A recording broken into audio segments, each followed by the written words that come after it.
నాకు ఒక్క flower book చేయాలి ఉంది, కానీ ఎలా? గార్డెన్లో ఫ్లవర్స్ లేవు. ఏమైంది అదితి? ఎందుకు బాధపడుతున్నా? ఇంకో నీ హెల్ప్ కావాలి కృష్ణ. ఇదిగో ఇటు పక్కన ఉన్నాయి చూడు ఫ్లవర్స్ అన్ని. అవును కదా, నేను చూడలేదు.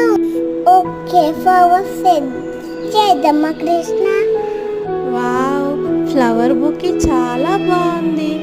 నేను ఒక ప్లేస్కి తీసుకెళ్తా, నాతో తీరా కృష్ణ. అలాగే అదితి. అమ్మా, తాతయ్య surprise! Happy wedding anniversary. Happy wedding anniversary అమ్మమ్మ తాతయ్య.